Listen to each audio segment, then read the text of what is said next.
Está começando mais uma reunião de laboratório. Chegamos ao episódio de número 10 e eu já começo dando o meu tradicional salve para o meu amigo e companheiro de bancada, Márcio Augusto Campos Ribeiro. Fala, Marcinho. Salve, Thiago. Tudo bem? Boa noite, galera. Bom dia, boa tarde. Como é que vai? Queria dizer que algumas pessoas me perguntaram que bancada era essa, achando que era bancada de entrevista. Não, a bancada do laboratório. Somos companheiros de bancada do laboratório. E hoje, Marcinho, vamos conversar com o professor da Unicamp, doutor Marcelo Mori. Eu estou extremamente ansioso porque é um pesquisador extremamente prestigiado no cenário brasileiro e internacional. Sim, é um cara de uma cabeça excelente e, inclusive, ele está liderando uma força-tarefa, tá organizando, coordenando uma força-tarefa para lidar com o Covid lá na Unicamp. E acho que a entrevista vai ser boa. Vamos chamar a fera? Sem perder mais tempo, essa é a 10ª reunião de laboratório.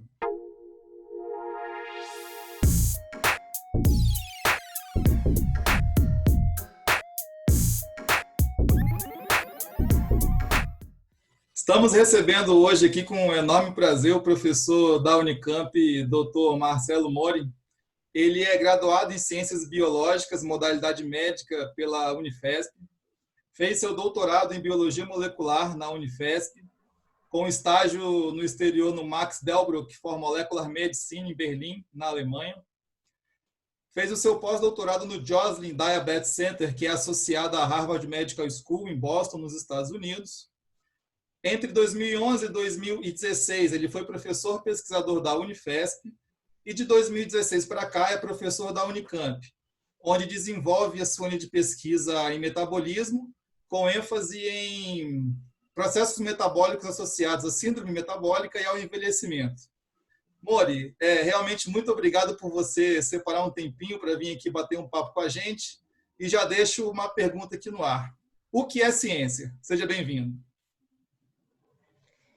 Bom, obrigado, Thiago e Márcio, e parabéns pela iniciativa que vocês criaram, bastante criativa nesse momento de pandemia, de isolamento, e muito importante levar um pouco da ciência para as pessoas, né?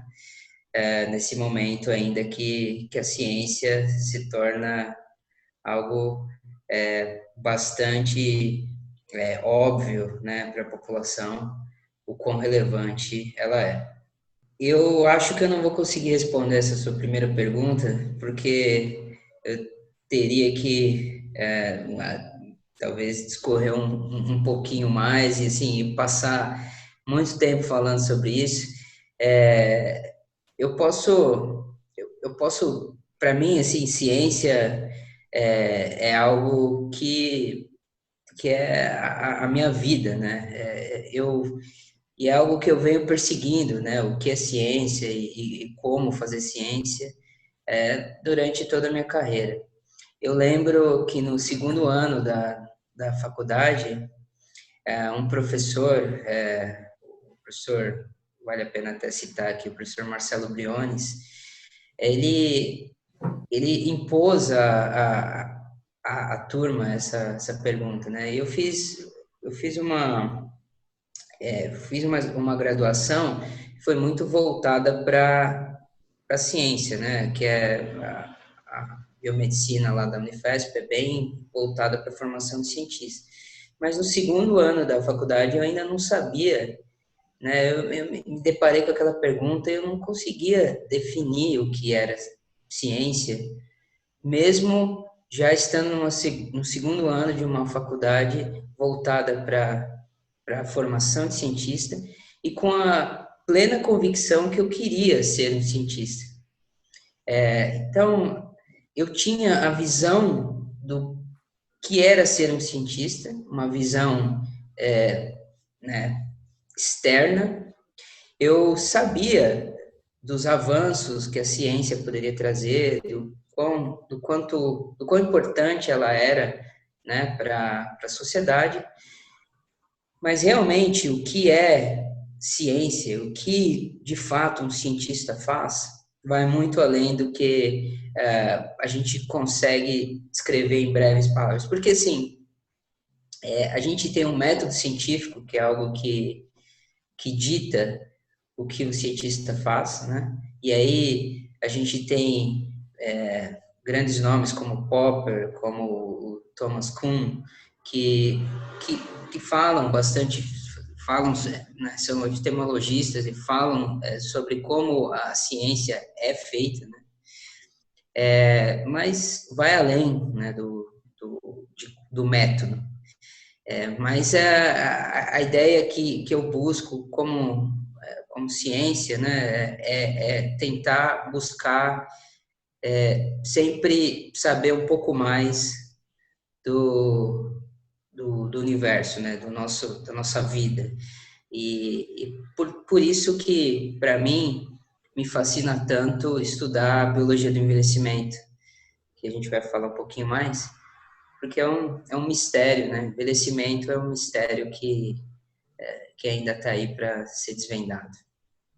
Muito bom, professor. Já que você citou, então, o envelhecimento, que é a sua linha de pesquisa, basicamente, você poderia falar para a gente um pouquinho mais sobre a sua linha de pesquisa e também qual que é o impacto que a sua pesquisa traz para a sociedade? Claro. Então, a ideia, a minha linha de pesquisa, ela acabou convergindo, né, para estudar o envelhecimento, mas ela começou com um interesse bem voltado para metabolismo, né? Eu comecei a trabalhar, bom, quando eu entrei na faculdade de Ciências Biológicas e Modalidade Médica na Unifesp por uma simples razão, porque tinha uma disciplina de engenharia genética no currículo. E eu queria fazer engenharia genética. Eu queria estudar engenharia genética por um conceito bem ingênuo, né? Naquela época, lá, final dos anos 90, a ovelha Dolly tinha sido clonada, o projeto Genoma estava indo de vento em popa. E uma coisa que eu gostava como criança, como adolescente, era ler quadrinhos, X-Men, e assim, me fascinava aquela ideia de que alterações genéticas poderiam modificar completamente o fenótipo, né, de animais. E aí eu queria brincar um pouquinho daquilo lá. E aí por isso que eu acabei entrando no curso de biomedicina lá da Unifesp, e desde que eu entrei eu fui atrás de um laboratório que trabalhasse com o projeto Genoma. Eu busquei um laboratório lá, o professor Ismael Dali, ele me recebeu super bem, mas logo eu percebi que o projeto Genoma era algo, naquele momento, muito técnico, né? Era placas e placas e placas para sequenciamento. E aí eu fui atrás de um outro laboratório que trabalhava com transgenia, o laboratório de João Bosco Pesqueira, que foi meu orientador durante a iniciação científica e durante o doutorado direto. E lá eu comecei a desenvolver minha trajetória acadêmica voltada para modelos geneticamente modificados, né? Inicialmente cheguei lá sem qualquer ambição de estudar metabolismo, mas foi colocado para mim, né, uma tarefa de estudar um modelo knockout, né, onde o animal tinha um gene deletado e que tinha um fenótipo, né, uma manifestação fenotípica clara que era uma diminuição da massa gorda. E naquela época, também começo dos anos 2000, as pesquisas sobre como que o tecido adiposo, né, a gordura poderia controlar a ingestão alimentar, via leptina, que é uma molécula que é liberada pelo tecido adiposo e acaba agindo no cérebro, controlando o metabolismo. Isso estava bombando naquele momento, né? Então, eu entrei nessa onda e segui, né, até o meu pós-doutorado no laboratório do Ron Kahn, na Joslin Diabetes Center, na Harvard Medical School. E quando eu cheguei lá, eu comecei a desenvolver um pouco desse interesse, desse fascínio pelo envelhecimento. Por quê? Porque o laboratório do Ron tinha descoberto que um nocauteamento de um gene especificamente em adipócitos, na célula adiposa do tecido adiposo, levava ao aumento do tempo de vida do camundongo. E aí, essa era a primeira demonstração que um tecido, pelo menos em vertebrados, que um tecido, o tecido adiposo, que era o meu tecido favorito e ainda é até hoje, ele controlava, de certa forma, o tempo de vida do organismo como um todo, certo? E aí isso começou a me interessar bastante, porque assim, primeiro, se tem um gene que controla o envelhecimento, é bastante interessante, né? Se tem um tecido que consegue coordenar atividades metabólicas no organismo para controlar o tempo de vida do organismo, um organismo multicelular, isso também me fascinou bastante. Então, eu comecei a estudar mecanismos moleculares, eu sou biólogo molecular de formação, então sempre olho para as coisas do ponto de vista molecular. O que acontecia com o tecido adiposo quando o animal envelhecia? E aí eu comecei a estudar alguns processos moleculares que estão envolvidos com esse processo de envelhecimento. Não vou entrar muito em detalhes, tal, mas é isso que acabou me fazendo entrar no processo, no estudo de envelhecimento e na interação entre metabolismo e envelhecimento. Bom, o que a gente vem, então, estudando no tecido adiposo, que a gente encontrou, eu comecei a encontrar no meu pós-doutorado, é a participação de moléculas regulatórias chamadas de microRNAs no processo de envelhecimento. Esses microRNAs são RNAs pequenos, não codificadores, eles não codificam proteínas, mas eles regulam a função de outras proteínas por regular a tradução, né, a síntese dessa proteína de forma bastante específica. Bom, o que a gente viu é que esses microRNAs eles estão alterados durante o processo de envelhecimento, isso é conservado em humanos e conservado também em nematóides, né, o verminho chamado de Caenorhabditis elegans, que a gente estuda bastante nessa área de envelhecimento, porque vive pouco, a gente consegue manipular geneticamente, e todas essas vias que a gente vem estudando são conservadas nesse verme. Então, mostra que há uma conservação evolutiva de milhões de anos, né? É o que mostra, do ponto de vista biológico, que algo é relativamente importante.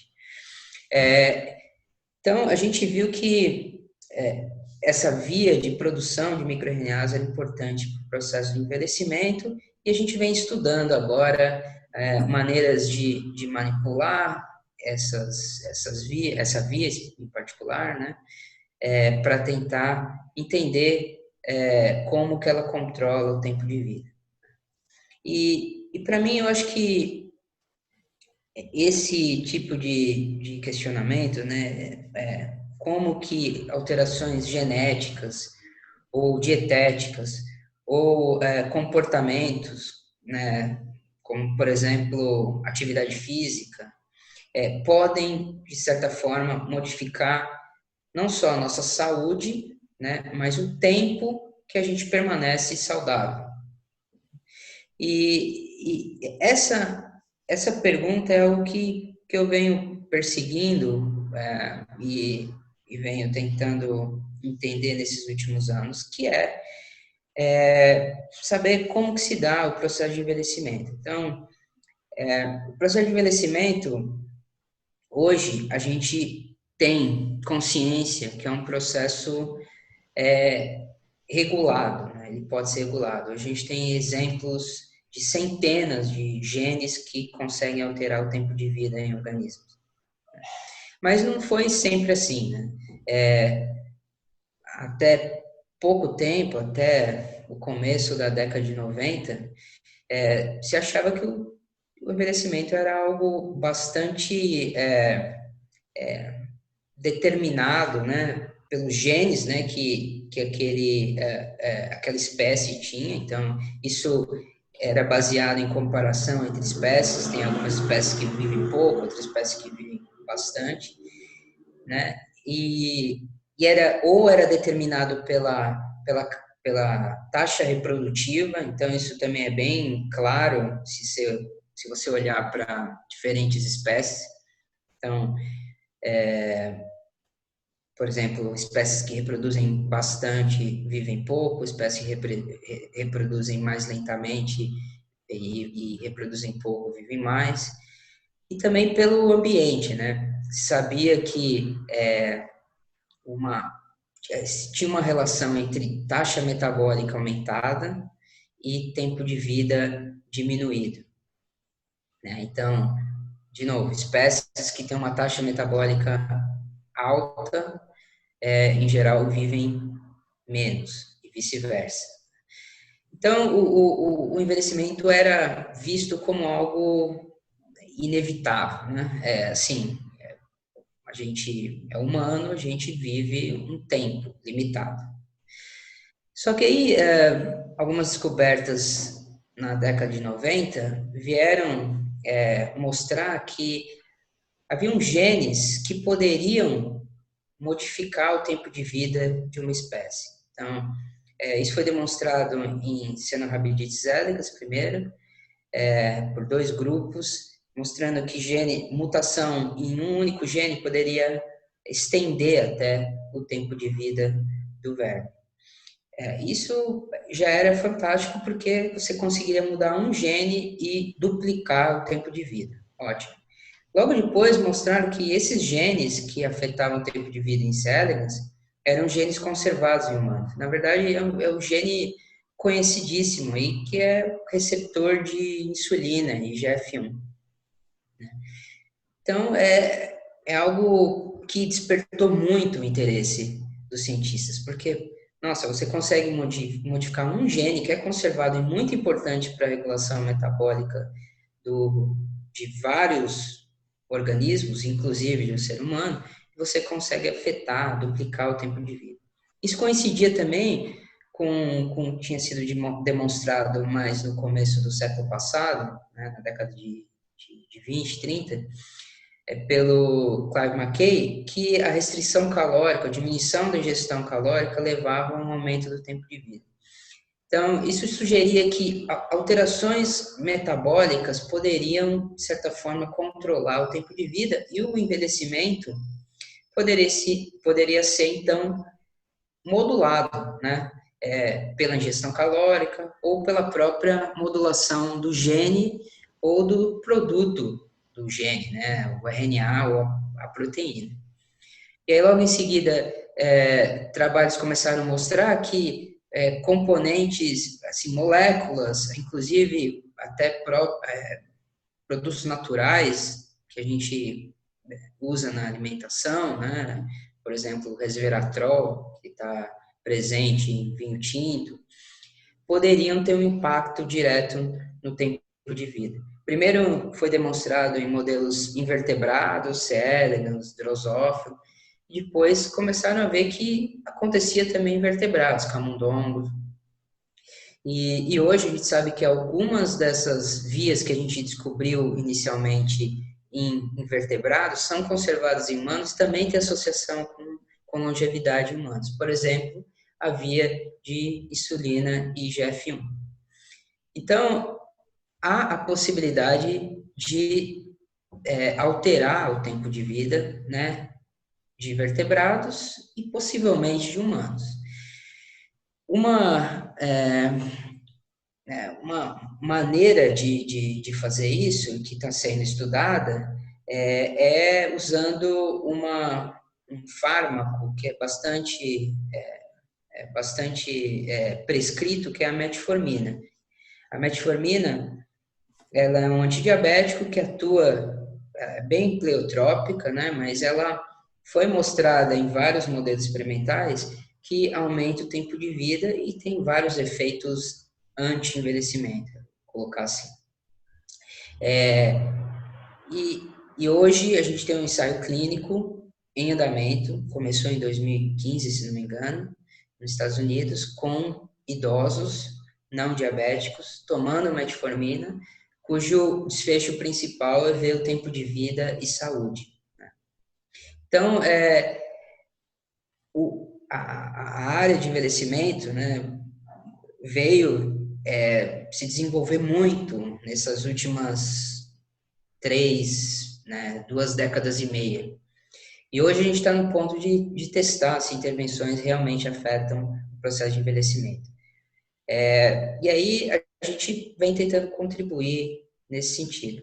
Como, assim, será que a gente vai ser, né, capaz de fazer isso? E será que a gente deve fazer isso? São perguntas que são mais filosóficas e eu também poderia falar um pouquinho mais sobre elas. Eu queria pegar esse gancho do envelhecimento, professor, que você acaba citando vários trabalhos mostrando o aumento, né, da sobrevida, seja em modelos animais e também desse ensaio clínico que está sendo estudado em humanos. Mas, inevitavelmente, a gente pensa também, quando pensa em envelhecimento e longevidade, na qualidade de vida durante esse envelhecimento. E talvez assim, isso seja uma outra busca que anda junto com o envelhecimento, é envelhecer bem. No último nosso episódio, a gente discutiu um artigo que trabalhava com envelhecimento e a gente foi vendo, né, que alguns trabalhos também mostram que os tecidos eles envelhecem de formas diferentes, em tempos diferentes. E, de uma maneira geral, as doenças de ordem neurológica são aquelas que acabam trazendo um desfecho, às vezes, complicado no envelhecimento. O indivíduo ele tem o fígado bom, o coração bom, está tudo mais ou menos bom, de acordo com a idade, mas ele acaba tendo um déficit neurológico que compromete a sua qualidade de vida. Existe alguma coisa que você já viu que trabalha com tecido adiposo, que consegue conectar alguma conversa entre tecido adiposo e o sistema nervoso central, de modo que isso seja interregulado? Não, com certeza. Primeiro, a sua primeira pergunta, né, a primeira parte da pergunta sobre envelhecer bem, esse é o objetivo final, né? Não adianta nada você estender o tempo de vida de um indivíduo e ele passar mais tempo no hospital sob cuidados do que, né? Tem que ser uma extensão do tempo de vida saudável, né? E, em geral, essas intervenções que eu comentei são intervenções que fazem isso, né? Aumentam o tempo de vida saudável dos modelos experimentais que foram testados.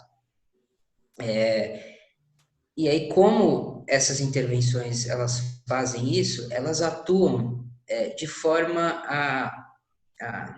de forma pleiotrópica, né? Ou seja, elas atuam no que a gente chama de hallmarks do envelhecimento, né? Das marcas do envelhecimento.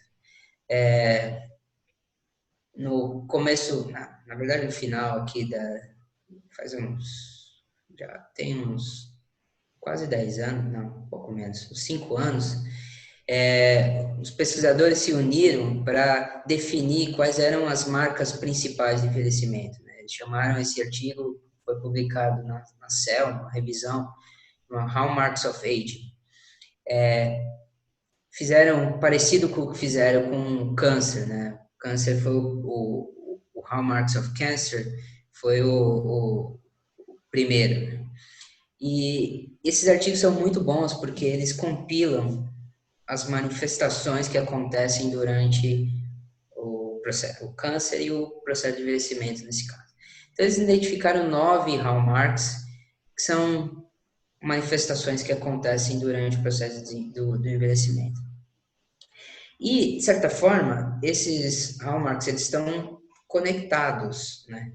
A gente não sabe exatamente como, a gente sabe conexão de um com o outro, mas a gente não sabe se tem algo comum que une todos. Mas a gente sabe que essas intervenções, de fato, elas afetam diferentes hallmarks. E ao afetar diferentes hallmarks, acaba afetando diferentes manifestações clínicas associadas ao envelhecimento, né? Então, por exemplo, você falou sobre doenças neurodegenerativas. Alzheimer's é algo que tem uma relação muito grande também com metabolismo. Tem trabalhos aqui, inclusive do grupo brasileiro, né, da Fernanda de Feliz, Sérgio Ferreira e do Michel Lourenço, mostram que o exercício físico pode diminuir, né, ou retardar o aparecimento de Alzheimer em modelos experimentais, por meio de uma comunicação entre o músculo e o sistema nervoso central, né? Então, a gente sabe também que Parkinson tem um componente muito importante metabólico, né?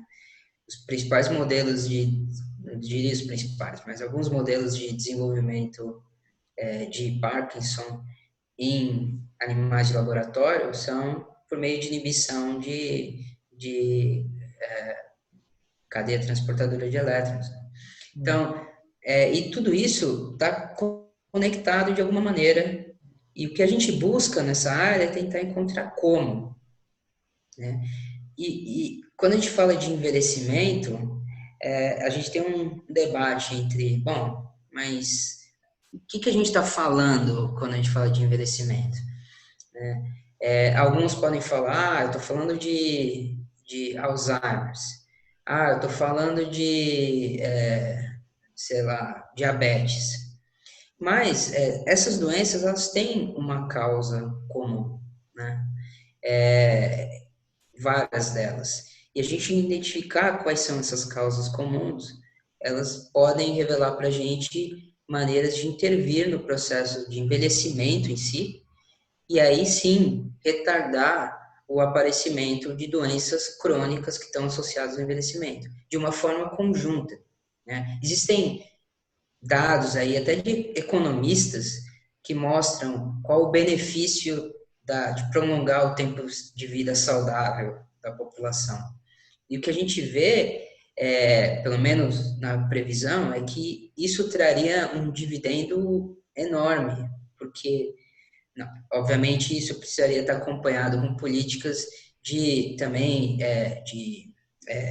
como se diz, de previdência e tal, para que aumente também o tempo pelo qual as pessoas vão continuar trabalhando. Mas, considerando isso, isso levaria a um ganho real, né, da capacidade de trabalho da população, visto que a nossa população está envelhecendo, né, e com o envelhecimento, não só você tem um aumento do gasto público com saúde pública, gasto individual, né? Os indivíduos idosos gastam boa parte do seu salário, da sua aposentadoria com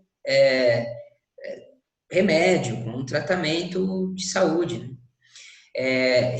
E isso também vai ter um impacto na produtividade. Então, tudo isso juntos sugere, né, pelo menos nas predições, que prolongar o tempo de vida de uma forma saudável seria benéfico em vários aspectos, né? Aspecto econômico, social e saúde pública. Agora, se a gente continuar pensando em resolver problemas específicos, por exemplo, e isso é uma provocação, né? Não é algo que... bom, é algo que eu acredito, mas é algo que suscita um debate, tal, é algo que precisa ser demonstrado. Mas, nas predições, se você, por exemplo, curar uma doença associada ao envelhecimento, vamos supor, você cura o câncer, nossa, vai ser maravilhoso, porque muita gente vai deixar de morrer de câncer, certo? Maravilhoso, indiscutível. Mas, por outro lado, quanto tempo isso vai aumentar na vida das pessoas? A previsão é que alguns anos só. Por quê? Porque a pessoa vai deixar de morrer de câncer, mas ela vai começar a sofrer de outras doenças, diabetes, problemas cardiovasculares, Alzheimer, né? Então, se a gente ficar olhando e tentando resolver cada doença de uma maneira discreta, isolada, a gente não vai, talvez, resolver de uma forma tão eficiente um problema que no final das contas, problema num processo básico que é o envelhecimento dos indivíduos. A gente envelhece, a gente fica doente. Alguns com doenças cardiovasculares, outros com Alzheimer, outros com câncer. Então, professor, ainda mantendo na sua linha de pesquisa, recentemente você publicou um trabalho com o SARS-CoV na revista Cell Metado, que é uma revista bastante prestigiada, e eu gostaria que o senhor falasse um pouquinho para a gente sobre como foi montado esse grupo de trabalho e o que vocês encontraram nesse projeto. Claro. Bom, primeiro, para não esquecer e dar crédito para quem tem crédito, esse é um trabalho que tem mais de 40 autores, foi liderado pelo Pedro Vieira, né, meu colega lá do Instituto de Biologia da Unicamp, e que conta com vários pesquisadores ali do IB, 100% nacional, não tem autor estrangeiro, o que, na verdade, não deveria ser algo positivo, mas só para reforçar, né, o fato da gente conseguir ter se mobilizado tão rapidamente internamente, né, sem depender de grupos externos. Então, e isso também foi fruto de de 3 alunos de doutorado do Pedro, né, a Gustavo, a Ana e a Lauar, que lideraram isso e trabalharam dia e noite. E um monte de gente que participou de forma bastante ativa. E eu acho que essa configuração de permitir um paper na Cell Metabolism e tão rápido, né, uma resposta a uma doença que pegou todo mundo desprevenido e que pegou, inclusive, nós que não trabalhamos com vírus, com exceção do José Modena, que também é um gigante aqui, que é virologista e que está permitindo a gente navegar aí, né, na onda do SARS-CoV-2. Ele e o laboratório dele que está dando todo o suporte. Mas pegou todo mundo de surpresa, só que como que a gente conseguiu, né, fazer isso em tão pouco tempo? Cooperação é a palavra-chave, e organização. Eu acho que são as duas palavras, certo? Que mostram como a gente conseguiu. Bom, eu estou coordenando a força-tarefa da Unicamp, né, contra a Covid-19. E aí tem várias frentes, diagnóstico, assistência, ensaios clínicos.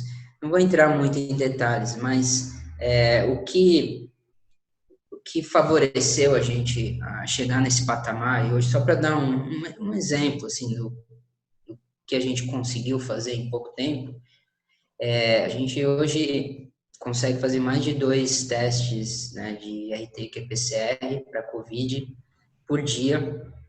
A gente atendeu já dezenas de milhares de pessoas em aproximadamente 100 municípios da região de Campinas. Então, a gente conseguiu fazer isso. Há 4 meses a gente não tinha praticamente nada, né? A gente construiu tudo de uma organização que a gente teve, primeiro entre docência ali do IB, né, do Instituto de Biologia, e depois ampliando para a universidade, com todo o suporte institucional, a gente cresceu e hoje a gente está dando conta, né, de uma atividade que é bastante assistencial completamente relacionada com os anseios da sociedade e que eu tenho bastante orgulho, e meus colegas trabalhando aí na Força Tarefa têm bastante orgulho da gente ter conseguido isso. E a gente, basicamente, partiu da premissa que se a gente quisesse dar a resposta para a sociedade, que a sociedade estava esperando da gente, mesmo que não fosse a obrigação, né, do docente realizar tudo isso que a gente está realizando, não é isso. Mas a gente, né, achou que a gente poderia contribuir, a gente tinha infraestrutura, a gente tinha expertise e tal, e a gente achou que a gente precisaria contribuir. Mas só daria para contribuir se a gente se organizasse, se a gente dividisse tarefas, se a gente fosse solidário, cooperativo, e se a gente fosse extremamente focado e diligente, né? E é isso que a gente vem fazendo, em todas as esferas, em todas as frentes, inclusive na frente de pesquisa. E aí o que a gente fez? A gente se reuniu, vários grupos, cada um tem o seu expertise. O Pedro, por exemplo, trabalha com imunometabolismo, a gente tem o Daniel, que trabalha com proteômica, esquizofrenia, a gente tem gente que trabalha, o André Damasio, por exemplo, que trabalha com fungos patogênicos, enfim, mas cada um tinha uma expertise, a gente se juntou e a gente começou a pensar em projetos que a gente conseguiria executar em conjunto, certo? E aí isso significaria atrair recursos em conjunto, realizar experimentos em conjunto, ou seja, tem aluno de um que faz experimento para o outro, sem o PI estar sabendo, porque faz parte do outline que a gente definiu para a execução do artigo, certo? Enfim, a gente trabalha de forma bastante integrada, né? Gastamos bastante dinheiro, porque esse tipo de coisa acaba, né, tomando bastante do orçamento. Isso acabou desviando também a atenção, o foco dos estudantes, dos pós-docs e dos próprios professores para outros temas que não eram necessariamente relevantes ou relacionados com a sua linha de pesquisa, né, a sua tese, o seu projeto, mas vem sendo bastante produtivo, né, porque as pessoas estão aprendendo bastante. Para um doutorando, para um mestrando, é fundamental, e para um graduando também, fundamental que esse período seja um período de aprendizado de ciência, de como fazer ciência. E isso, com certeza, está sendo, para as pessoas que estão participando. É produtivo, né? A gente tem um paper em uma revista de alto impacto, outros virão, muito provavelmente. A gente está torcendo, a gente tem histórias bacanas no pipeline. Agora, é inevitável que sejam papers de vários autores, dezenas de autores, e é inevitável que você pode passar um tempão lá trabalhando e aí você ficar lá no meio de um paper com vários autores. Mas a gente está trabalhando em perguntas relevantes que são importantes para a sociedade nesse momento. Então, mais do que se preocupar com o currículo, com que posição na autoria você vai estar, seria, nesse momento, mais interessante pensar junto em perguntas que são relevantes para serem respondidas. E esse foi um exemplo dessa etapa, uma pergunta relevante que a gente tinha condições de executar, como os níveis de glicose que estão elevados, né, em diabéticos, poderiam estar associados ao fator de risco elevado nesses pacientes. E aí a gente juntou a expertise que a gente tinha em metabolismo, em imunologia, né, com o Pedro, com o Alessandro. A gente fez proteômica, a gente fez várias coisas em conjunto para chegar nesse artigo. Então, eu acho que isso, pelo menos para a gente, está servindo como um aprendizado importante. de fazer ciência boa, em grupo, de forma bem cooperativa, de forma bem aberta, de forma bem solidária.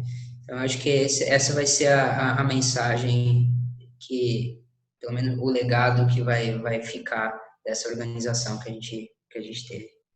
Isso é super legal, porque um colega nosso que a gente até conversou aqui, ele fez a analogia com uma lei que existe nos Estados Unidos de reconversão industrial em momentos de crise, né? Ele mencionou que realmente muitas pessoas que não trabalhavam com vírus ou microbiologia em geral passaram a contribuir da forma como que podem, com a sua expertise, para desenvolver projetos no desenvolvimento de tratamentos ou no entendimento em geral da fisiopatologia da COVID. Bom, Mori, a gente sabe que você tem um compromisso em breve, então eu já vou caminhar aqui para o final. E pegando também nesse gancho dessa grande moral da história que foi esse artigo belíssimo que vocês publicaram, para o nosso ouvinte, não sei exatamente como é que é ainda essa nomenclatura, que para a gente também é tudo muito novo, o indivíduo que está começando a carreira acadêmica ou quer começar a carreira acadêmica, a trabalhar com ciência, qual é o recado que você já, assim, digamos, consolidado na sua carreira científica como professor de uma grande universidade brasileira, com experiência internacional, que você deixa para essas alunas e esses alunos que estão começando a carreira acadêmica? Olha, eu acho que o principal do cientista é curiosidade, né? É ser curioso, é querer saber por querer saber. Eu acho que essa é a condição sine qua non. Obviamente, a gente vai enfrentar várias dificuldades, e diligência é muito importante também, né? Você trabalhar duro, resiliência é muito importante também, mas a curiosidade precisa prevalecer, né? Para você chegar a ser um cientista consolidado, você precisa colocar na balança, né? O quanto você quer investir na sua curiosidade, quer cultivar a sua curiosidade versus o seu interesse em outras coisas, inclusive financeiro, né? Porque não digo que o cientista ele escolhe esse caminho por reconhecimento financeiro. E, obviamente, né, isso traz como consequência, e eu acho que não é causa, curiosidade traz como consequência algo que é muito importante para a sociedade, né? Que é a descoberta, que é o conhecimento. Isso que o cientista traz é uma consequência da sua curiosidade. Então, por isso que é importante fomentar a curiosidade cientista, por mais básica que seja, para que a sociedade ganhe também. Pensando nessa curiosidade, pegando como gancho, se você pudesse responder só uma pergunta, a pergunta mais importante para você como cientista, qual a pergunta que você vai ser lembrado por ela, qual seria essa pergunta que você responderia assim? Bom, eu gostaria muito de entender qual que é esse processo do envelhecimento que explica o que acontece no envelhecimento, né? Processo molecular, processo celular, que leva ao aparecimento de doenças, que leva a uma limitação do tempo de vida do organismo, né? É isso que eu acho que me fascina, que eu tento buscar, porque se eu conseguir interferir nesse processo, eu vou conseguir aumentar o tempo de vida saudável da população, e isso eu tenho certeza que vai trazer benefícios de uma forma bastante abrangente para a sociedade. Então, é isso. Maravilha. Bom, dou-me por satisfeito desse nosso papo, Mori, te agradeço mesmo, e eu vou chamar nossa vinheta da Dica do Colegiado. Bom, e como a gente falou, né, a gente no final aqui tem um quadro que damos dicas daquilo que a gente despertou algum interesse nas últimas semanas, e eu te convido, Mori, a deixar a sua dica do colegiado aqui pra gente. Legal. Bom, eu poderia citar algumas músicas aqui, mas o meu gosto musical é bem peculiar. Eu gosto de punk rock assim, mas eu vou dar uma dica que eu acho que é relevante para o tema e eu acho que todo cientista deveria ler, né? Um livro. Tá na lista lá do Bill Gates como um dos livros preferidos dele. E para mim, todo cientista deveria ler, pelo menos, principalmente pessoas que trabalham com biologia molecular, que é Gene, uma história íntima do Siddhartha Mukherjee. Né? É o mesmo que escreveu O Imperador de Todos os Males, que também é um livro fenomenal. Os dois livros são muito bons. E esse livro, o Gene, conta um pouco da história do Gene, da descoberta e das relações entre a parte básica e como a descoberta de coisas elementares levaram a um impacto tão grande na sociedade, né, e no tratamento de doenças. Então fica a dica aí, Gene, uma história íntima, do Siddhartha Mukherjee. Muito bom. Manda bala, Marcinho. O professor mandou a história do gene. Eu vou falar sobre a história de um gênio, que é um livro sobre a história do Einstein. Conta a história dele desde da sua infância até a sua carreira como um todo. É um livro bem denso, mas eu acho que está sendo bem gratificante a leitura, porque você consegue entender algumas coisas assim, mais do aspecto pessoal dele, mas por que ele pensou de tal forma, por que ele tomou tal atitude, sabe? Então, para mim, foi bastante gratificante a leitura. Então, eu recomendo a leitura desse livro. Legal. Bom, e para fechar, eu vou pegar um gancho do Mori e vou dar uma dica dupla. Sem saber, alguns capítulos atrás, eu indiquei o álbum do AC/DC, o Back in Black. E este mês de julho ele está completando 40 anos. É uma obra de arte do rock internacional. Vou recomendar novamente. E a segunda dica é um filme que está disponível no Netflix, que se chama Poço.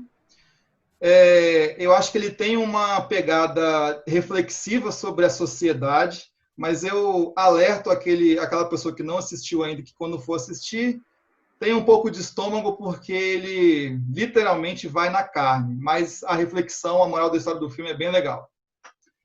Bom, ponto final na nossa 10ª edição da reunião de laboratório. Mori, muito obrigado mesmo por conversar aqui com a gente.